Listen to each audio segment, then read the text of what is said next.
이제 내담자 중에서 이제 너무 자기가 내가 문제가 있다, 나한테 초점이 맞추어지면서 죄책감을, 후회, 이런 걸 이제 많이 갖고 온 내담자에게 상담자가 좀 어떤 방식으로 이거를 좀, 상담의 방향을 잡을까, 이런 걸 한번 정리해 보겠습니다. 대부분 이제 우리가 어떤 현상이 생기면, 문제가 생기면 그거를 비난한 탓을 하는 한쪽이 있고, 하나는 이 문제를 내가 문제라고 보는 두 가지 부분이 있죠. 그러면 이제 탓을 하는 부분들은 어린아이들의 방어 기제예요. 투사가 전형적으로. 그러니까 너가 잘못했어, 너가 잘못했어, 이제 이렇게 얘기하는 투사인데, 오히려 그것보다 내가 문제다라고 나한테 귀의를 해버려요. 그럼 이제 이것이 어떻게 말하면 성숙하게 보일 수는 있어요. 겉으로 봐서는 저 사람이 자기 쪽으로 그냥 가서 자기 것을 고치려고 하구나. 그러면 이제 이 자기의 문제로 가져갈 때 상담사가 볼 때는 이 자기로 가져오는 이 방향성이 내담자가 자기의 잘못이 어떤 건지를 살펴보고, 그쵸? 내가 이런 것을 실수하고 내가 이렇게 그 전곡을 찌르는 사람들 있잖아요. 말을 핵심을 잡아갖고 꼭 찌르는 사람들. 그런 것 때문에 좀 사람들한테 상처를 주지, 이런 걸 내가 알았어. 내가 스스로 알든 아니면 다른 사람이 얘기를 해줘서 어쨌든 인식은 했어요. 그러면 인식하고 난 다음에, 그 다음에 이 내담자가 어떻게 이 부분을 다루어 가나를 보면 돼요. 근데 이걸 이제 인식하고 나서 이거를 내가 수정하려고 애쓰는 거예요. 수정하려고. 사람들이 이거를 전곡을 찌르는 거 싫은데, 전곡을 찌르는 내용이 싫은 거야? 아니면 나의 어떤 말투가 싫은 거야? 아니면 나의 어떤 표정이 싫은 거야? 이런 걸 물어볼 수 있잖아요. 고치려고 하는 사람은. 그러면은 뭐 표정이 싫다든지 아니면 말을 싸가지 없게 말한다든지 뭔가 이제 이유가 나올 거예요. 내용보다는. 그럼 나의 이 태도, 언어적인 것 때문에 상대가 아주 기분이 더러워지구나. 그래서 싫어하구나. 이걸 이제 알아요. 그러면 내가 내 스스로를 어때요? 이 말투라든가, 이 부분을 고치려고 하겠죠. 이거는 본인이 인식하고 나서 내가 수정하려고 하는 부분이기 때문에 죄책감까지 가지 않죠. 이거는 자기에 대한 부분을, 리플렉션 쪽이에요. 내가 이러니까 이걸 고쳐야지 하는 쪽으로 긍정적으로 가져오는 거예요. 그러니까 문제를 내한테 가져오는 게 잘못된 건 아니라는 거죠. 어린애처럼 너가 잘못했다고 계속 하는 투사보다 내가 이런 게 좀 부족하고 잘못했네요 가져오는 것이 잘못된 건 아니에요. 근데 이제 그 이후에 내담자가 그 부분을 어떻게 받아들이고 실제로 관계를 하느냐를 상담자가 한 번 더 물어보는 거죠. 그냥 이게 내담자들이 제가 후회도 하고 제가 왜 그랬을까 죄책감이라고 하면 이게 너무 커요. 이 후회와 죄책감이. 그러면 그렇게 이제 그 사람들한테 피드백을 받고 나서는 보통 어떻게 하시나요? 물어봐. 그럼 이제 지금 제가 앞에서 얘기한 것처럼 이제 그런 과정을 거친다 그러면 그걸 돌려드리는 게 필요하겠죠. 민들레님은 사실은 그런 인식을 하게 되면 내도 기분 나쁠 수 있는데 그래도 내가 바꿔야 될 걸 받아들이시네요. 그리고 그렇게 이걸 이제 이렇게 인식하고 내 쪽으로 받아들였다가 한 겹이야. 이해 가시죠? 한 겹.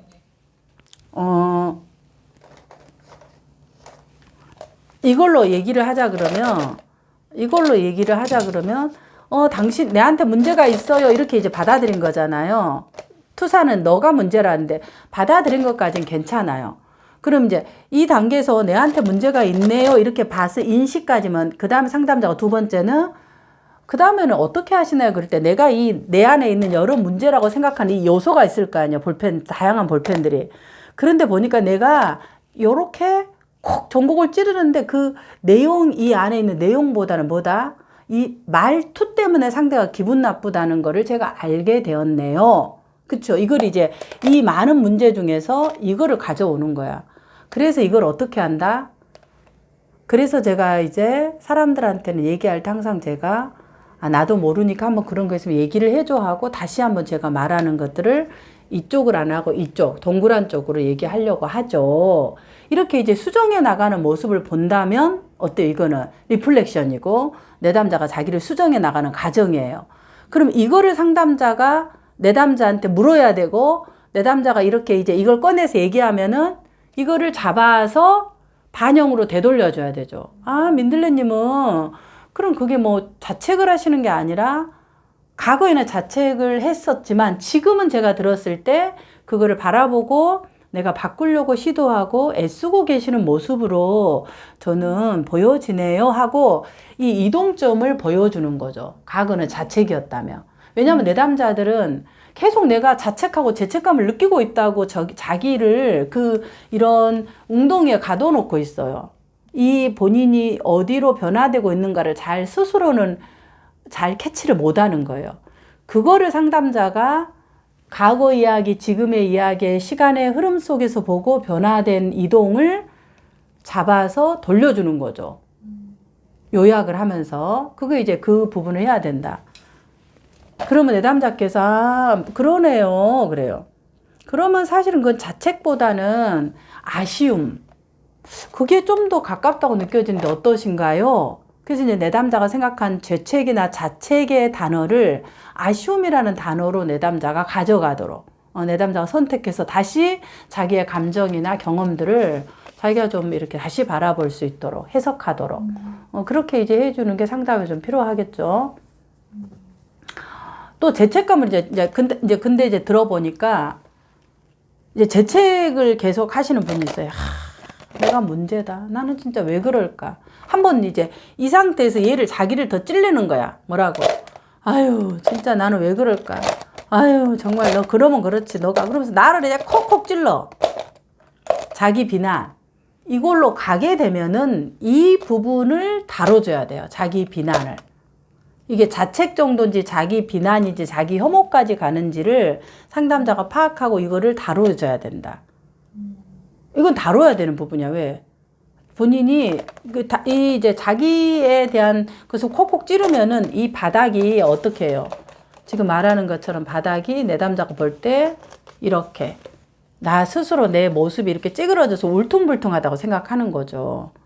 그러니까 계속 찌르는 거죠. 그래서 너가 실제로 이렇게 뭐 울퉁불퉁 찌그러진 게 아니라 이런 굴곡도 있어야 뭐 사람이 필요하지. 이런 이제 내담자 이야기를 들으면서 이 부분을 내담자가 쭈그러진 것을 좀 볼 수 있도록 그게 이제 상담에서 하는 것이 필요하겠죠. 전체적으로.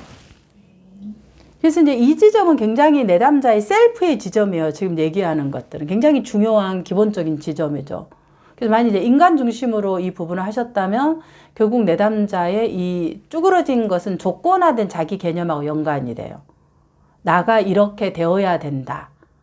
왜냐하면 지금 전체 4번째 딸만 5 가진 우리 그 중학교 때 친구도 있었는데 딸이 10명이라 막내딸 그건 존재가 없잖아요. 5째 딸에서 몇 번째 딸이란 말은 존재가 없는 거예요. 그러니까 자기를 위해서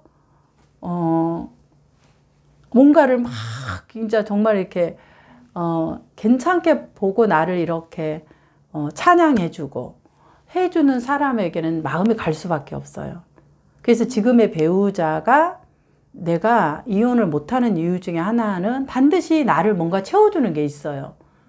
그게 뭐냐? 그거를 이제 내담자가 인식하게 하면 더 좋죠. 그러면 결국 삐져도 아니 당신이 이렇게 성격이 좀 이런 것 때문에 안 좋지. 이건 고쳐야 돼. 이런 얘기가 사실은 성인 사이에서는 할 수 있는 이야기예요. 근데 이 정도 이야기도 피드백을 못 들어서 삐진다면은 그거는 뭐냐면은 이제 정서적으로 얼라. 1살, 2살 얘기예요. 딱 정서적으로 3살 아이예요. 3살 아이들 특징이 삐지고 토라지고 밥 안 먹고 막 삐지면은 이제 애들이 삐진 이유가 뭐예요? 엄마가 와서 아이고 그래 엄마가 잘못했는데 빨리 가서 우리 맛있는 거 사줄게 가자. 이렇게 달래주라고 삐진 거야. 근데 우리가 성인이 달래줄 수가 있어요? 없어요? 한두 번 달래주지. 잘 못 달래줘요. 그런데도 그거를 어른인데도 애기처럼 삐져갖고는 말 안 하고 밥 차려주면 다 도둑 고양이처럼 밥만 먹고 쏙 들어가고 얼마나 얄미운 행동이야. 애기 행동이지. 근데 그런 배우자를 내가 바깥에서 일도 하면서 돈도 벌고 청소도 하고 요리도 하고 밥도 차려주고 설거지도 내가 하고 우리가 그냥 봤을 때는 왜 저러나 생각하지만은 중요한 어린애지만 한 번씩 어린애가 어른이 옷을 입을 때가 있어요. 맨날 3살에 있는 게 아니라 한 번씩 어른을 옷을 입고 좀 사랑 구실을 할 때가 있어요. 그때 이제 이 내담자들의 이 자아를 충족시켜줘요. 어떤 자아? 자기가 받고 싶었던 그 욕구. 500만 원짜리 굿즈를 사준다든가 아니면 먹을 건 없어도 뭔가 막 아주 근사한 데 가서 그냥 밥을 한번 이게 이제 나로서는 돈을 안 벌어다 줘도 이것이 나한테는 너무나 중요한 나의 가치를 인정해 준다고 생각한 거예요. 왜? 어렸을 때 자기애적 욕구가 우리가 결핍되면은 그걸 어느 시점에서 받고 싶은 게 있거든요. 그게 드러나지 않을 뿐이지. 근데 그거를 배우자가 충족시켜주고 있다면은 그걸로써 오케이 된 거예요. 그러니까 그것을 내담자가 인식하게 하면은 굉장히 중요한 통찰이 일어나죠. 내담자가 내가 왜 내가 이혼을 못한 게 아니라 이혼을 안 한 거죠.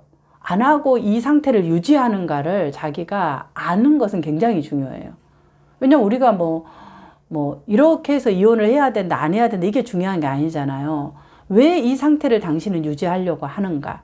그리고 왜 이 상태에서 당신은 고민을 하는가? 이 지점에서 우리 상담사는 관심을 가져야 되는 지점이죠. 그래서 그 지점을 이제 내담자가 이렇게 볼 수 있도록 지금 나 탓을 하고 있는 이 내담자 이야기에서는 지금 그 지점으로 들어가는 부분이다.